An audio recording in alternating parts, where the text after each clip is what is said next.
यीशु मसीह के मधुर और मीठे नाम में आप सभी को प्रेमी सलाम और very good evening to one and all. आप सभी का हम स्वागत करते हैं हमारे स्टडी में, जिसमें हम सीख रहे हैं मसीह का कार्य मसीह के तरीके से मसीह की महिमा के लिए। इसका नाम है क्रिस्ट केंद्रित या मसीही केंद्रित सुसमाचार प्रचार, क्राइस्ट सेंटर्ड इवेंजलिज्म। आइए हम लोग प्रार्थना करेंगे और सीधे आज वचन में जाएंगे। प्रार्थना करेंगे। धन्यवाद देते हैं परमपिता परमेश्वर इस शाम के समय के लिए जो तूने हमारे जीवन में दिया।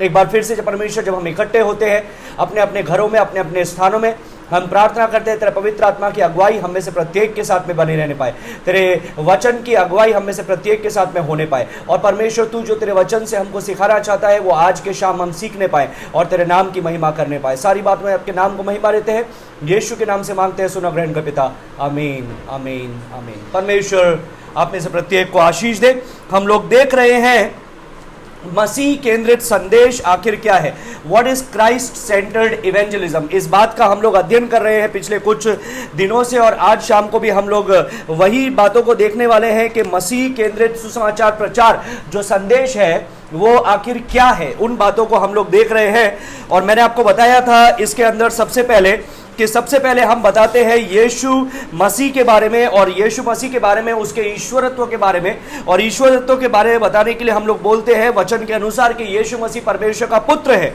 और उससे संबंधित कई पदों को मैंने आपको बताया। फिर मैंने आपको यह भी बताया कि यीशु मसीह ना सिर्फ परमेश्वर का पुत्र है लेकिन यीशु मसीह सृष्टि करता है, उससे संबंधित पद को बताया। यीशु मसीह हमारा सृष्टि करता है, हम उसके द्वारा बनाए गए हैं, उसके लिए बनाए गए हैं, उससे संबंधित मैंने आपको पद को बताया।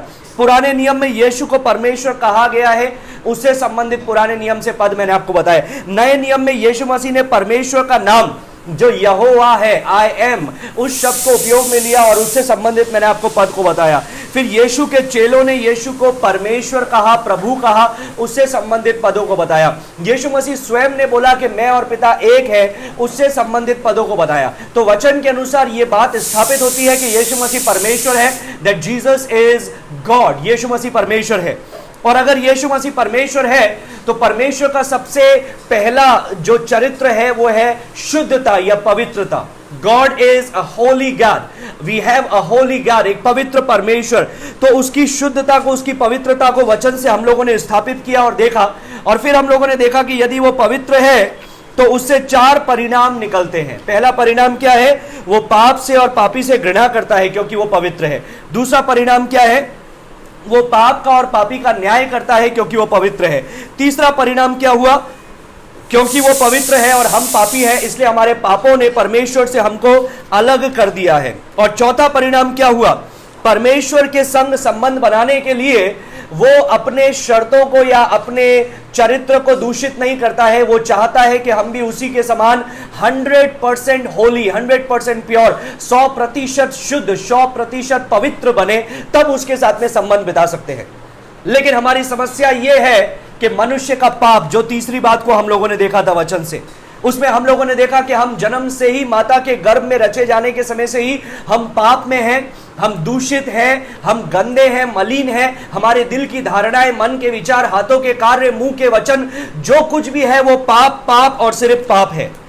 और हम लोगों ने यह भी देखा कि हम अपने आप को शुद्ध नहीं कर सकते हैं चाहे कितना भी अच्छा काम करें, क्योंकि आखिरकार अच्छा काम निकल तो रहा है इस दूषित देह के द्वारा, इस दूषित गले के द्वारा, इस दूषित हाथों के द्वारा, तो वो दूषित हो जाता है। परमेश्वर उस दूषित वस्तु को, अशुद्ध वस्तु को ग्रहण नहीं कर सकता है। लेकिन there is a good news, एक शुभ संदेश है। और वो शुभ संदेश क्या है, यीशु मसीह मार्ग है, सत्य है, जीवन है। वो इस संसार में आया, हमारे अपराधों, हमारे पापों को अपने ऊपर ले लिया, हमारे लिए मारा गया। 2 कुरिन्थियों 5:21 में हम लोगों ने देखा कि जो पाप से अनजान था वो हमारे लिए पाप ठहरा ताकि हम उसमें होकर परमेश्वर की धार्मिकता बन जाए, हम उसमें होकर के परमेश्वर की धार्मिकता बन जाए। तो उसने क्या किया, there was, remember that word, substitutionary atonement, एवजीय प्रायश्चित मृत्यु। उसने मेरे पापों को उठा करके वो मारा गया और अपनी धार्मिकता को उसने मेरे जीवन में डाल दिया। तो जब वो उसका पुनरुत्थान हुआ तो ये बात स्थापित हो गई कि जैसे वो मारा गया, गाड़ा गया, तीसरे दिन जी उठा, वैसे ही मेरा पुराना मनुष्यत्व यीशु मसीह में मर जाता है और अब मैं नया मनुष्य हूं। पुरानी बातें बीत चुकी है, सब कुछ नई हो चुकी है। और फिर इसके बाद में मैंने आपको बताया कि यदि आकाश के नीचे पृथ्वी के ऊपर एक ही नाम दिया गया है जिसके सामने घुटना टिकेगा, जिसके सामने जुबान अंगीकार करेगी कि यीशु ही प्रभु है, जिसके नाम से उद्धार है, तो इसका मतलब द लॉर्डशिप ऑफ जीसस, यीशु का आधिपत्य, यीशु का अधिकार, यीशु का प्रभुता। और उससे संबंधित हम लोगों ने कई पदों को देखा। मैंने आपको बताया हम ज्यादातर यीशु मसीह के लिए बोलते हैं Jesus the saviour, Jesus the saviour, Jesus the saviour. Jesus the Lord को हम लोगों ने छोड़ दिया है, जीसस द सेवियर का ही हम लोग प्रचार करते हैं। लेकिन प्रेरितों के काम में जहां पर प्रचार शुरू हुआ वहां पर 2 बार बोला गया है Jesus as saviour, but Jesus as Lord 92 times बोला गया है। पूरे नए नियम में जहां पर हमको यीशु मसीह के बारे में सबसे अधिकता से देखने के लिए मौका मिलता है, उसमें 24 बार बताया गया है यीशु मसीह उद्धारकर्ता के रूप में, लेकिन 433 बार बताया गया है यीशु मसीह प्रभु के रूप में।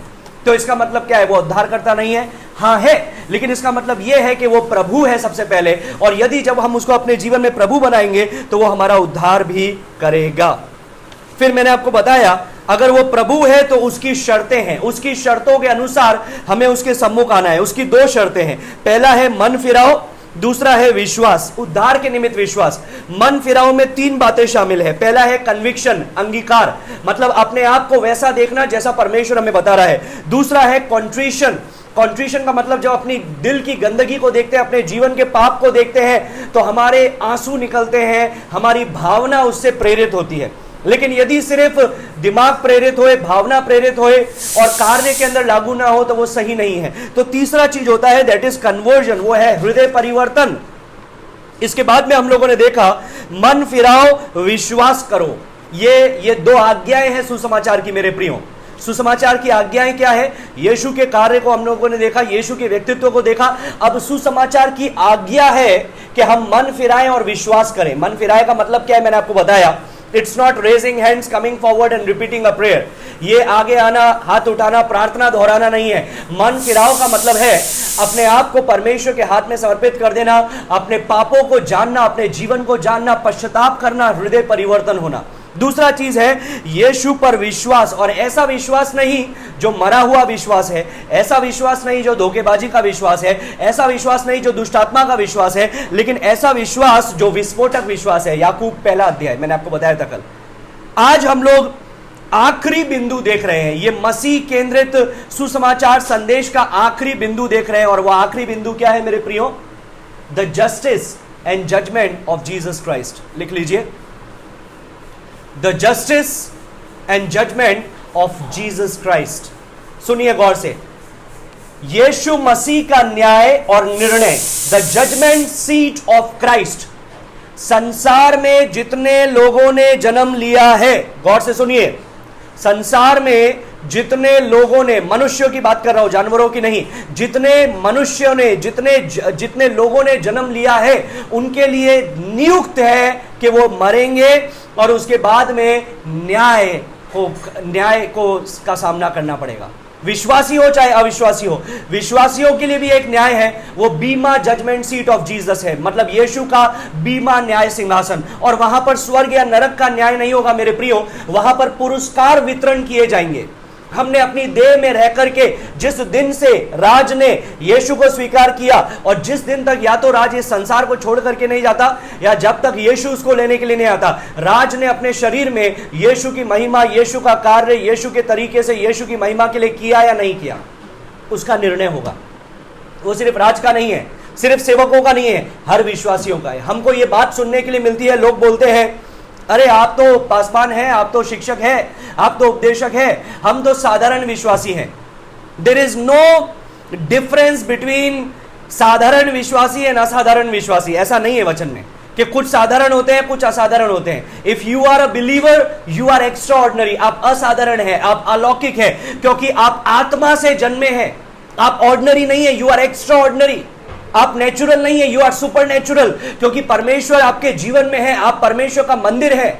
सो ये बात को सोचना और बोलना छोड़ दीजिए कि मेरे लिए चलेगा, उसके लिए नहीं चलेगा। नहीं, हर किसी को परमेश्वर ने बुलाया है महान आज्ञा को पूरा करने के लिए। महान आज्ञा क्या है? अपने परमेश्वर से अपने पूरे मन से, तन से, सामर्थ्य से, शक्ति से प्रेम करना, और अपने पड़ोसी से अपने समान प्रेम करना। और दूसरा महान आदेश के लिए, महान आदेश क्या है? इसीलिए तुम जाओ, सारी पृथ्वी के लोगों को, हर एक जाति के लोगों को चेला बनाओ, उन्हें पिता और पुत्र पवित्र आत्मा के नाम से बपतिस्मा दो और सब आज्ञा मानना सिखाओ जो मैंने तुम्हें दी है, और देखो जगत के अंत तक मैं सदा सर्वदा तुम्हारे संग रहूंगा। तो महान आज्ञा हर एक विश्वासी के लिए है और महान आदेश भी हर एक विश्वासी के लिए है। लेकिन दूसरा एक और न्याय है उन लोगों का क्या जिन्होंने परमेश्वर के सुसमाचार को बार बार तिरस्कार किया है, परमेश्वर के पुत्र को अपने पैरों के नीचे रौंदा है। इब्रानियों में लिखा है कि उसके पुत्र को पैरों के नीचे, उसके लहू को पैरों के नीचे रौंदा। उन लोगों का क्या? There is a judgement waiting, there is a judgement waiting. So if you receive the Jesus, he becomes your saviour. लेकिन अगर आप नहीं उसको स्वीकार करते हैं, द बाइबल सेज, ये मेरा वचन नहीं है, ये बाइबल कहता है, judgment and justice of Jesus Christ, यीशु मसीह का न्याय, यीशु मसीह का निर्णय या दंड। आइए हम लोग देखते हैं प्रेरितों 2, प्रेरितों 3, प्रेरितों 10, प्रेरितों 13, प्रेरितों 17। फिर से बोलूंगा, प्रेरितों 2, प्रेरितों 3, प्रेरितों 10, प्रेरितों 13 और प्रेरितों का काम 17वां अध्याय। ये 5 जगह पर जहां पर सुसमाचार प्रचार किया गया है, वहां पर यीशु मसीह को अंतिम न्यायाधीश करके बताया गया है, अंतिम न्यायाधीश करके यीशु को बताया गया है। So the person that you are witnessing to, जिस व्यक्ति के सामने आप गवाही दे रहे हैं, यीशु के बारे में बता रहे हैं, उसको यह समझने की जरूरत है कि यदि यीशु को अस्वीकार किया तो उसका भी परिणाम होगा। If you receive Jesus as Lord, it is unto salvation, but if you reject Jesus, you have to face him as judge in damnation. अगर आपने यीशु को स्वीकार किया प्रभु के रूप में, वो आपका उद्धारकर्ता बन जाता है, आपको उद्धार देता है। यदि यीशु का तिरस्कार किया तो न्यायाधीश यीशु का सामना करना पड़ेगा। ये मैं नहीं कहता हूं, ये परमेश्वर का वचन कहता है। परमेश्वर का वचन पढ़ के बताऊंगा। जीसस इज द फाइनल जज, यीशु ही अंतिम न्यायाधीश है। सुनिए, प्रेरितों 17 का 31 में लिखा है, क्योंकि उसने एक दिन ठहराया है। किसने? परमेश्वर ने। क्योंकि परमेश्वर ने एक दिन ठहराया है जिसमें वह उस मनुष्य के द्वारा धर्म से जगत का न्याय करेगा। किस मनुष्य के द्वारा? यीशु मसीह के द्वारा। 100% मैन एंड 100% गॉड। इस वचन के आधार पर आप ये कल्पना नहीं कर सकते हैं, ये निष्कर्ष नहीं निकाल सकते हैं कि यीशु मसीह सिर्फ मनुष्य नहीं, 100% मैन एंड 100% गॉड। 100% मनुष्य, 100% परमेश्वर। तो यीशु मसीह के द्वारा धर्म से जगत का न्याय करे, जिसे उसने ठहराया है और उसे मरे हुओं में से जिलाकर यह बात सब पर प्रमाणित कर दी है। मतलब हर किसी के लिए यह जरूरी है कि वो मरेगा, उसके बाद में उसका न्याय को उसको भुगतना पड़ेगा, न्याय का सामना करना पड़ेगा। किसके द्वारा न्याय होगा? यीशु मसीह के द्वारा न्याय होगा। और परमेश्वर ने उसको ये बात साबित की है। कैसे? उसको मृतकों में से जिला करके। एक वचन पढ़ना चाहूंगा, इब्रानियों 9 का 27 में लिखा है, और जैसे मनुष्यों के लिए एक बार मरना और उसके बाद न्याय का होना नियुक्त है। मनुष्य के लिए, हर एक मनुष्य के लिए एक बार मरना और उसके बाद न्याय का होना नियुक्त है। कोई नहीं बच सकता है न्याय से। And as it is appointed unto men once to die, but after this the judgment। एक बार मरना, लेकिन उसके बाद में खेल खत्म नहीं, कहानी खत्म, पैसा हजम नहीं। उसके बाद में क्या है? न्याय का होना। शरीर में जो किया है, न्याय का होना।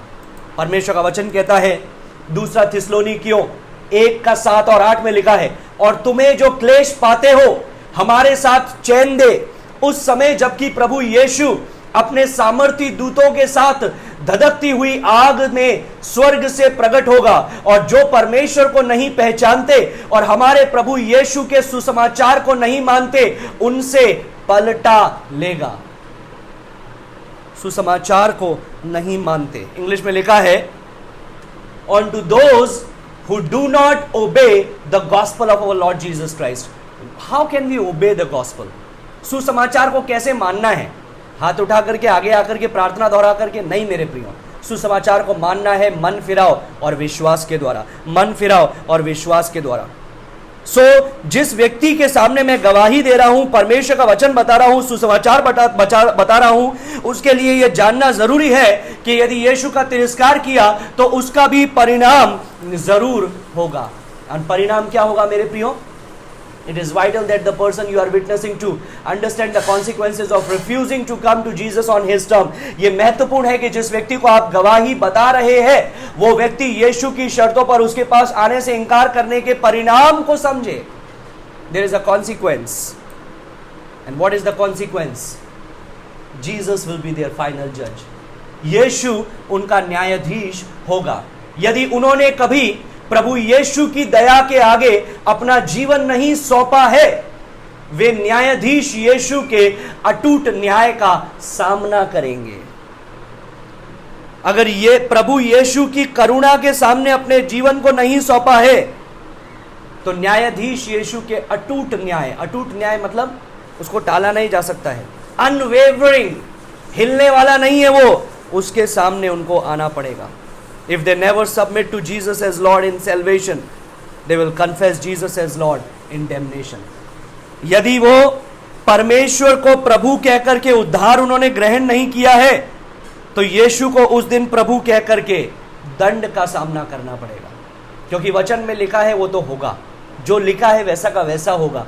एक बिंदु भी, एक हलंत भी, एक मात्रा भी इधर से उधर नहीं होगी बिना पूरा हुए। और वचन में लिखा है हर एक घुटना झुकेगा, हर एक जुबान अंगीकार करेगी कि यीशु ही प्रभु है। अभी किया तो उद्धार है परमेश्वर का, उस समय किया तो दंड है। तो क्या परमेश्वर दंड दिखा करके आपको उद्धार दिलाना चाहता है? नहीं मेरे प्रियो, दंड तो भुगतने वाले हैं, वो तो सच्चाई है, लेकिन परमेश्वर ने एक रास्ता निकाला है दंड से बचने का, जीवन को प्राप्त करने का। हमने जो किया है उसकी सजा मिलेगी वहां पर। ऐसा नहीं है कि हमने जो नहीं किया है उसकी सजा मिल रही है, नहीं, वो अनंत काल का जो आग है, जो मृत्यु है, जो आग की झील में, नरक में डाला जाना है, वो उन सारे बातों की सजा है जो हमने अपने शरीर में रहते हुए किए हैं। हम उसके योग्य हैं। परमेश्वर अयोग्य रीति से हमको वहां पर नहीं डाल रहा है, हम योग्य हैं। जिस प्रकार से एक व्यक्ति जिसने गुनाह किया है, सुप्रीम कोर्ट ऑफ इंडिया जो भारत का उच्चतम न्यायालय है, वो उसको सजा देता है, उसका दंड दे, उसका सारी बातों को सुना जाता है, उस पे अलग अलग बातें की जाती है और अंतिम में सजा दी जाती है, दंड दिया जाता है। और मान लो दंड है मृत्यु दंड। आपको पता है अब कोई भी और कोर्ट नहीं है जहां पर जाकर के वो न्याय की मांग कर सकता है। There is no other court in the country that he can plead for justice. न्याय की मांग नहीं कर सकता है वो। क्यों? क्योंकि उसका जुर्म कबूल हो चुका है, उसका जुर्म साबित हो चुका है। अब उसके लिए सजा है मृत्यु की सजा। ऐसे में भारत का संविधान, I think if I am not wrong, Bharat का संविधान हमको बताता है कि राष्ट्रपति उसको माफ कर सकता है, राष्ट्रपति उसको माफ कर सकता है। और जब वो राष्ट्रपति को चिट्ठी लिखेगा, उससे माफी की गुहार लगाएगा, तो वो ये नहीं कहेगा उस चिट्ठी के अंदर, सर मैंने कुछ नहीं किया, मैं निर्दोष हूं, ये गलतियां, ये इल्जाम मुझ पर लगाया गया है। अगर ऐसा कहेगा वो, अगर वो बोलेगा मुझे न्याय चाहिए, तो वो बोलेंगे, वो जो प्रेसिडेंट ऑफ इंडिया है वो बोलेगा तुमको तो ऑलरेडी न्याय मिल चुका है सुप्रीम कोर्ट के द्वारा। ऐसे में उसको उस चिट्ठी में लिखना पड़ेगा, मैं दोषी हूं, मैं मानता हूं मैंने ये गुनाह किया है, मैं इसके लिए माफी चाहता हूं, मैं क्षमा याचना लगाता हूं, और सारी बातों को लिखना पड़ेगा। और तब जाकर के प्रेसिडेंट के हाथ में है क्या वो उसको माफ करे या नहीं करे। तो वो ऐसा नहीं है कि प्रेसिडेंट उसको फांसी की सजा दे रहा है, नहीं, उसके जुर्म के कारण फांसी की सजा मिल रही है, लेकिन प्रेसिडेंट उसको क्षमा की एक चिट्ठी दे रहा है। अगर वो स्वीकार करेगा उस क्षमा को, तो उसको वो बच जाएगा फांसी की सजा से। तो ये मत सोचिए मेरे प्रियो कि परमेश्वर जानबूझ करके लोगों को नरक में डाल रहा है कि यीशु को स्वीकार नहीं किया तो नरक में डालूंगा, नहीं। परमेश्वर के पवित्रता के सामने तो हम सब के सब दोषी ठहर चुके हैं, हम दोषी ठहर चुके हैं। उसके वचन के सामने हम दोषी ठहर चुके हैं। अब हम तो उस आग में ही जा रहे हैं। यीशु मसीह ने लोगों से क्या कहा, फरीसियों से क्या कहा कि यदि तुम मन ना फिराओ तो अपने अपराधों और पापों में मर जाओगे। परमेश्वर का प्रकोप तुम पर ऑलरेडी है, वो प्रकोप की तलवार तो ऑलरेडी है, लेकिन बचने का एक रास्ता निकाला है यीशु के द्वारा। अगर उसको हम स्वीकार नहीं करते हैं If you don't receive Savior Jesus, Lord Jesus, you are going to receive Lord Jesus final judge, as final judge in the last day. अंतिम में प्रभु यीशु को न्यायाधीश के रूप में आप देखेंगे. और मैंने प्रकाशित वाक्य का जब अध्ययन करा रहा था, मैंने बताया था उस दिन सबसे भयानक यीशु का चेहरा ही होगा. लोग छुप जाएंगे और लोग बोलेंगे हमें बचा लो उसके चेहरे से जो सिंहासन पर है और उस मेमने से. प्रकाशित वाक्य 6 अध्याय के अंत में लिखा हुआ है ये बात. लोग गुहार लगाएंगे जिस यीशु का चेहरा बहुत सुंदर है, जिस यीशु का चेहरा अति शोभायमान है, महिमामय है, शांतिदायक है, प्रेम करने वाला है, वही यीशु का चेहरा उस दिन, न्याय के दिन भयानक होगा उन लोगों के लिए. तो परमेश्वर ऐसा नहीं है जबरदस्ती नरक में भेज रहा है. नहीं, हम लायक हैं उसके, हम योग्य हैं, हम जा रहे हैं उस ओर. लेकिन प्रभु ने हमारे लिए रास्ता खोल करके दिया है वहां से बच निकलने का. सो the one who could have been their Lord and Savior will be their judge. जो उनका प्रभु और उद्धारकर्ता हो सकता था वो उनका न्यायाधीश होगा. वो उनका न्यायाधीश होगा. और कैसे उनका न्याय किया जाएगा? Their life will be judged by the moral law of God. उनका जीवन परमेश्वर के नैतिक व्यवस्थाओं के आधार पर होगा. नैतिक व्यवस्थाओं के आधार पर परमेश्वर ने हमारी चेतना के अंदर अपनी व्यवस्थाओं को बताया है, हमारे मन के अंदर अपनी व्यवस्थाओं को बताया है, हमारे जीवन के अंदर अपनी व्यवस्थाओं को बताया है. सृष्टि के द्वारा उसने अपनी व्यवस्थाओं को बताया है. हम उसकी व्यवस्थाओं के अनुसार, नैतिक व्यवस्थाओं के अनुसार वो उनका न्याय किया जाएगा. और उनके हजारों पापों के सबूत बहुत भारी होंगे. परमेश्वर के सामने मुखौटा नहीं पहन सकते हैं. क्या क्या सबूत होंगे? एवरी अनक्लीन थॉट, हर एक मलिन विचार, हर एक अशुद्ध उद्देश्य, हर एक निष्क्रिय शब्द, हर एक स्वार्थीय प्रक्रिया. Everything, their thought, their motive, their word, their works, action, हर एक चीज एक सबूत बनेगी. मलिन विचार जो दिमाग में सोचे हैं, अशुद्ध उद्देश्य जो दिल से पैदा हुए हैं, निष्क्रिय शब्द जो मुंह से निकाले गए हैं, स्वार्थीय प्रक्रिया जो हाथों और शरीरों के द्वारा की गई है. बचने का कोई साधन उस दिन नहीं है. आज है, उस दिन नहीं है. And what will be the verdict? निर्णय क्या होगा? गिल्टी, दोषी. एक ही निर्णय होगा, दोषी. And what will be the sentence? Eternal lake of fire. उनका दंड क्या होगा? अनंत काल के लिए आग की झील. 1 साल, 2 साल, 10 साल, 20 साल, 50 साल, 100 साल नहीं, अनंत काल के लिए. मेरे प्रियो, संसार में जब एक बच्चा जन्म लेता है तो 70-80 साल, इससे ज्यादा क्या जिएगा? लेकिन आग की झील में अनंत काल. अनंत काल मतलब कभी भी खत्म नहीं होगा वो समय. आग की झील में बिताना पड़ेगा. यीशु को स्वीकार नहीं किया इसलिए परमेश्वर उधर फेंक रहा है, ऐसा नहीं है. गलत है, ये धारणा गलत है. अगर तुमने यीशु को स्वीकार नहीं किया परमेश्वर नरक में डाल देगा, गलत प्रचार. हम ऑलरेडी नरक में जा रहे हैं, हम ऑलरेडी उस ओर जा रहे हैं. प्रभु ने रास्ता दिखाया है बीच से निकलने के लिए. प्रभु ने रास्ता दिखाया है मन फिराव करके उसके स्थान में जाने के लिए, उससे संबंध बनाने के लिए. यदि उसको स्वीकार नहीं करोगे तो ऑलरेडी उसी स्थान पे जाओगे जहां पर पहले जा रहे थे. That is the real gospel. ये है सुसमाचार. और उधर आग की झील में क्या होगा? बाहरी अंधकार, outer darkness, बाहर फेंका जाना, अंधकार, अनंत पीड़ा, रोना, कराहना, दांत पीसना, पवित्र परमेश्वर के द्वारा त्यागे गए, कभी ना बुझने वाली प्यास का होना. याद है लाजरस और धनी व्यक्ति की कहानी? लाजरस मर गया, धनी व्यक्ति मर गया. लाजरस अब्राहम की गोद में चला गया और जो धनवान व्यक्ति था वो कहाँ गया? नरक के अंदर, अधोलोक के अंदर. और वहां से वो गुहार लगा रहा है, बोल रहा है मेरे जीभ को थोड़ा ठंडा करने के लिए पानी की एक बूंद दे दो. फिर उसने यहां तक बोला कि तुम अब्राहम लाजरस को भेज ताकि मेरे बाकी भाइयों को चेतावनी दे कि ये जगह उनके लिए नहीं है, मन फिराओ. लेकिन अब्राहम ने बोला, उनके पास में भविष्यवक्ताएं हैं, पुस्तकें हैं, नबी हैं. तो इसने बोला, धनवान व्यक्ति ने, नहीं, यदि कोई मरा हुआ व्यक्ति उनके पास में जाकर के बताएगा जीवित होकर के तो शायद वो विश्वास कर लें.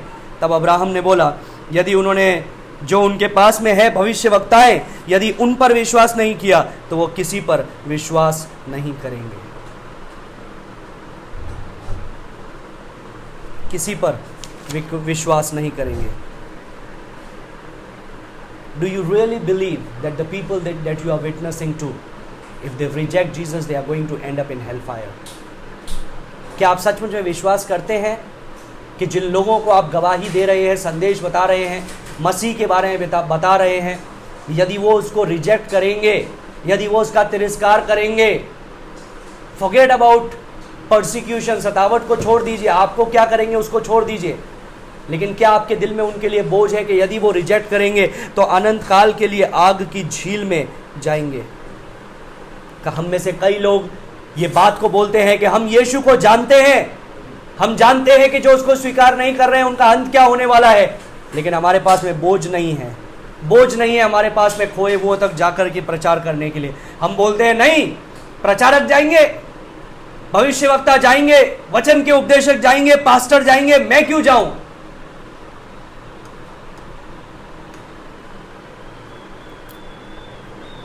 हमको लगता है हम लोग तो अपने सही रास्ते पे चल रहे हैं, प्रभु के संग जाने वाले हैं, अंत में प्रभु के स्थान में जाने वाले हैं, हमें किस बात की टेंशन? नहीं मेरे प्रियो, ये अपने पड़ोसी से अपने समान प्रेम नहीं है। अपने पड़ोसी से अपने समान प्रेम ये है कि हम उनको भी जाकर के बताएं, चिताएं, वचन से बताएं, परमेश्वर के प्रेम के बारे में बताएं कि हम किस ओर चल रहे हैं, हम किसके लायक हैं, हमें क्या मिलना चाहिए। लेकिन यीशु ने बीच में आकर के वो सब अपने ऊपर ले लिया ताकि हमको अपनाया जा सके।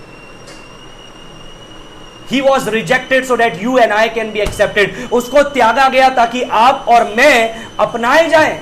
मैं आपको वचन पढ़ करके बताऊंगा। Let me read out that passage. यशायाह उसका 53 निकाल लीजिए, यशायाह उसका 53, यशायाह नबी की पुस्तक उसका 53वां अध्याय। Let me read it. What Jesus did for you and me. आपके और मेरे लिए यीशु ने क्या किया, सुनिए।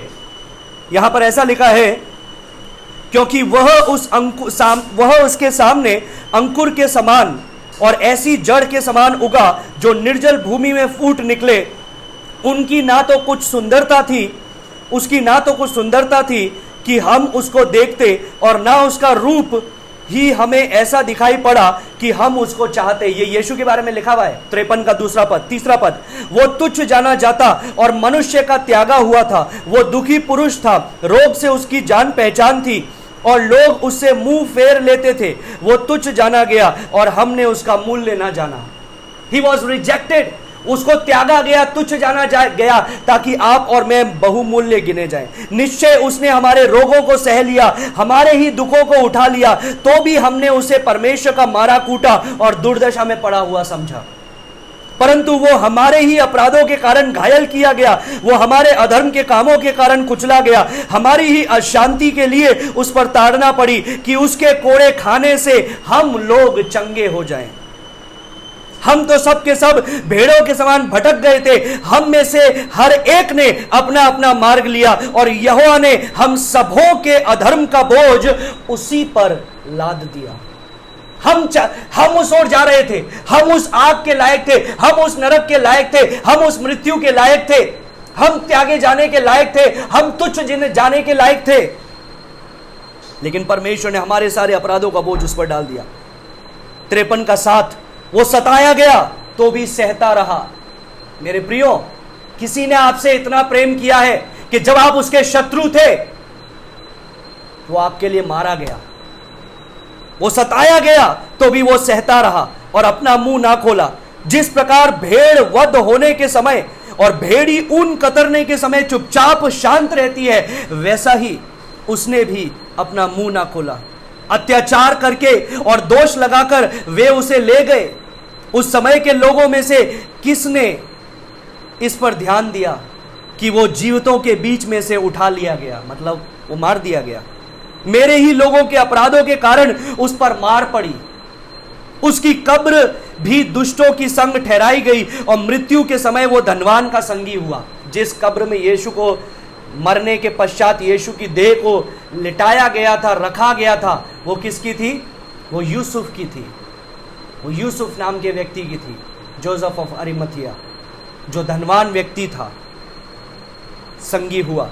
यद्यपि उसने किसी प्रकार का उपद्रव नहीं किया और उसके मुंह से कभी छल की बात नहीं निकली थी, तो भी यहोवा को यही भाया कि उसने उसे कुचले। उसी ने उसको रोगी कर दिया जब वो अपना प्राण दोष बलि करके, जब उसने अपना प्राण को दोष बलि वो करे, इसलिए परमेश्वर ने उसको कुचला।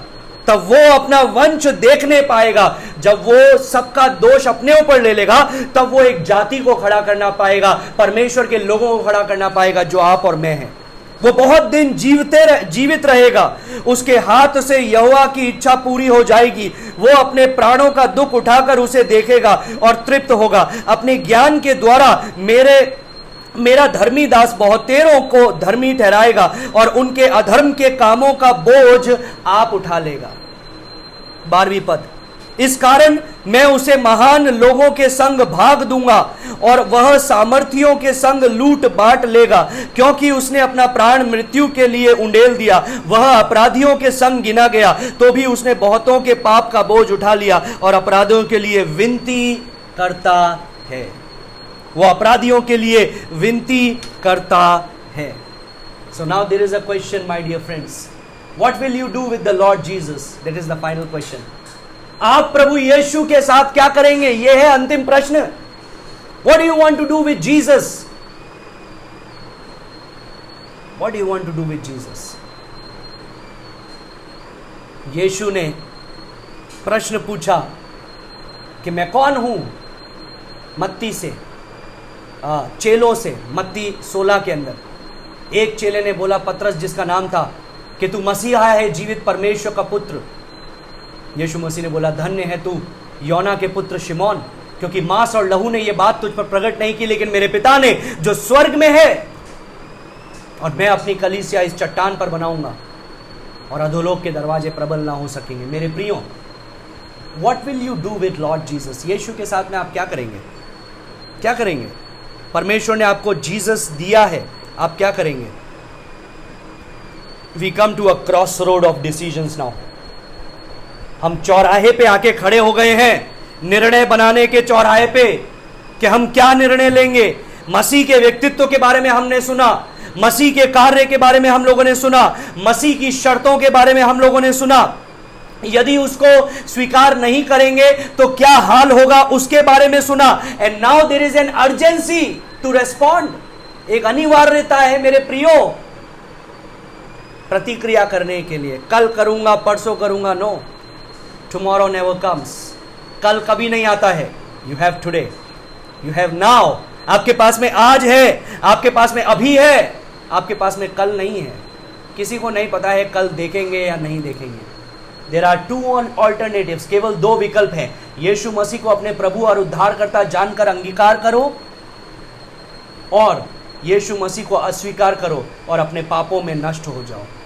या तो यीशु मसीह को अपना प्रभु उद्धारकर्ता जान करके स्वीकार करो, उद्धार पाओ, मुक्ति पाओ, उसकी संतान कहलाओ, स्वतंत्रता पाओ, जीवन पाओ, प्रकाश पाओ, ज्योति पाओ, या फिर उसको तिरस्कार करो और अपने अपराधों और पापों में मर जाओ। Only 2 option, not 3, 4, 5, only 2।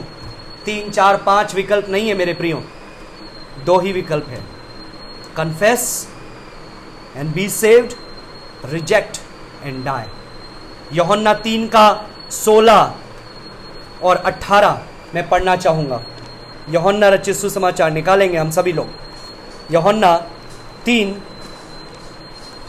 उसका 16 पद में लिखा है, 3 का 16 में, क्योंकि परमेश्वर ने जगत से ऐसा प्रेम रखा कि उसने अपना इकलौता पुत्र दे दिया, ताकि जो कोई इस पे विश्वास करे उसका नाश ना हो बल्कि अनंत जीवन पाए। 18 पद में लिखा हुआ है, जो उस पर विश्वास करता है उस पर दंड की आज्ञा नहीं होती, परंतु जो उस पर विश्वास नहीं करता वो दोषी ठहर चुका है, इसलिए कि उसने परमेश्वर के इकलौते पुत्र के नाम पर विश्वास नहीं किया। परमेश्वर ने एक रास्ता दिया, 15-20 रास्ते नहीं दिए, एक मार्ग दिया, एक सत्य दिया, एक जीवन दिया, और हमने उसको रिजेक्ट कर दिया। तो क्या होगा? क्या होगा? नष्ट, आग में। यही परमेश्वर का वचन यहाँ बता रहा है, दोषी ठहर जाना। मत्ती 12:30 में लिखा है, यीशु मसीह कहता है कि जो मेरा संग नहीं है वो मेरा विरोधी है। So we want to see them, हम ये देखना चाहते हैं कि जो व्यक्ति बैठे हैं वो प्रभु को स्वीकार करे, लेकिन हम उनको गलत चीज नहीं करवाएंगे। हाथ उठाओ, आगे आओ, प्रार्थना दोहराओ। स्वीकार करने का मतलब ये होता है नो। हमें क्या करना है मेरे प्रियो? We must urge them to repent and believe. हमें उनको सुसमाचार पर विश्वास करने और मन फिराने के लिए निवेदन करना है। We should plead with them. हमें निवेदन करना है कि वो मन फिराए, विश्वास करे। दूसरा कोरिन्थियों 6:2 में लिखा है, आज ही वह उद्धार का दिन है। आज ही वह उद्धार का दिन है। हमें निवेदन करना है। परमेश्वर का वचन इब्रानियों 3:7 में लिखा है, यदि आज तुम उसका शब्द सुनो तो अपने मन को कठोर ना करो। हमें निवेदन करना है उनसे, प्रार्थना करना है उनके लिए कि परमेश्वर उनको प्रकाश दे, परमेश्वर उनको स्वतंत्रता दे, परमेश्वर उन्हें जीवन दे। हम नहीं दे सकते हैं। हमारा काम जो था सुसमाचार सुनाने का, हमने सुना दिया। आगे की जिम्मेदारी उनकी और परमेश्वर की। नीति वचन 27:1 में लिखा है, कल के दिन के विषय में डींग मत मारो। Do not boast about tomorrow. कल का दिन के विषय में तुम डींग मत मारो कि कल हो जाएगा, परसों हो जाएगा। No, there is an urgency. Do not delay. अगर एक व्यक्ति को पता चलता है कि वो कैंसर का रोगी है, आखिरी स्टेज पर है और आज उसका ऑपरेशन हो सकता है, कल का दिन शायद वो ना देखे, तो वो कोई चांस नहीं लेगा। वो ये नहीं बोलेगा नहीं नहीं नहीं आज नहीं, एक काम करते हैं 5 दिन बाद कर लेते हैं, अगली बार आप मुझे सेम चीज बताओगे फिर मैं करूंगा, कल बताओगे तो मैं करूंगा। नहीं, वो उसी समय बोलेगा जितना जल्दी हो सके मुझे ले जाओ, नहीं तो मैं मर जाऊंगा। That is what cut to heart means. दिल को बेदने का मतलब यह है। कई बार लोग क्या बोलते हैं, आज नहीं, अगली बार जब सेम चीज बताओगे तब मैं स्वीकार कर लूंगा, next time, let's see next time. No, tomorrow is a day in the calendar of a fool. एक मूर्ख के कैलेंडर के अंदर कल का दिन होता है, बाकी कैलेंडर में नहीं है। Hell is full of people who said I will do it tomorrow. नरक भरा पड़ा है ऐसे लोगों के साथ में जिन्होंने कहा कल करूंगा, परसों करूंगा, आने वाले सप्ताह में करूंगा। जल्दी क्या है? आज करे सो कल कर, कल करे सो परसों। इतनी जल्दी क्या है? अभी तो पड़े हैं बरसों, राइट? नहीं मेरे प्रिय, नहीं। You do not know whether you will see tomorrow और नॉट। आप कल का दिन देख पाओगे या नहीं देख पाओगे, आपको नहीं पता है। सो माय डियर फ्रेंड्स, जितने लोग मुझे सुनेंगे, जितने लोग सुन रहे हैं, यदि आपने अभी तक मन नहीं फिराया है, विश्वास नहीं किया है, मैंने आपको पूरा सुसमाचार विस्तार पूर्वक बता दिया। Now what have you to do with Jesus? आप यीशु के साथ में क्या करना चाहते हैं? The decision is yours. आपका निर्णय है। परमेश्वर आप में से प्रत्येक को आशीष दे। हम लोग कल एक्चुअली जूम मीटिंग करने वाले थे, लेकिन ब्रदर एड जो हैं वो कल के दिन यात्रा करेंगे। फ्राइडे को पूरा, थर्सडे को पूरा दिन यात्रा करेंगे और फिर फ्राइडे तक वो अपने घर पे पहुंचेंगे। तो उनको थोड़ा विश्राम करने का भी मैं समय देना चाहता हूं। तो हम लोग सैटरडे को जूम मीटिंग करेंगे। सैटरडे को सेम टाइम हमारा रहेगा 8 से 9 बजे तक। कल हम लोग देखेंगे कि ऑल्टर कॉल आखिर क्या देना है। What is the invitation should we give? प्रचार तो हो गया, पूरा सब चीज बता दिया। अभी इन्विटेशन क्या देना है, निमंत्रण क्या देना है, लोगों को क्या करने के लिए बोलना है, उसको हम लोग देखेंगे। कल हम लोग उसकी चर्चा करेंगे। ठीक 8 बजे कल हम लोग शाम को मिलेंगे। परमेश्वर आप में से प्रत्येक को आशीष दे इन वचनों के साथ में। हमारा जो जूम मीटिंग है वो कल नहीं होते हुए परसों होगा, सेम टाइम सैटरडे को 8 से 9। उसका लिंक शेयर कर दिया जाएगा, आप ज्वाइन हो सकते हैं। परमेश्वर आपको आशीष दे। सारी बातों में आइए हम परमेश्वर को धन्यवाद दें, प्रार्थना करें। धन्यवाद देते हैं परमपिता परमेश्वर इस समय के लिए जो आपने हमें दिया। धन्यवाद देते हैं परमेश्वर कि हम अपने अपराधों पापों में मरे हुए थे, अंधे थे, बंधनों में जकड़े हुए थे, हम नरक की ओर जा रहे थे, लेकिन तूने मार्ग निकाला। तू खुद मार्ग बना, अपने पुत्र को भेजा जो मार्ग, सत्य और जीवन है। और प्रभु धन्यवाद देते हैं कि तूने हमको मन फिरा और विश्वास करने का वरदान दिया और हमने तुझे स्वीकार किया और उसके द्वारा हमने जीवन को, ज्योति को, स्वतंत्रता को प्राप्त किया। परमेश्वर सुनने वाले हर एक लोगों को आशीष बोल देते हैं और प्रार्थना करते हैं प्रभु हर एक व्यक्ति सुसमाचार प्रचारक बनने पाए, तेरे सुसमाचार को फैलाने पाए, किसी धर्म को नहीं लेकिन तेरे पैगाम को, तेरे प्रेम के संदेश को। सारी बात में तेरे नाम को महिमा देते हैं, यीशु के नाम से मांगते हैं, सुनो ग्रहण कर पिता, आमीन। आमीन आमीन। परमेश्वर आप में से प्रत्येक को आशीष दे। धन्यवाद। Let's meet tomorrow.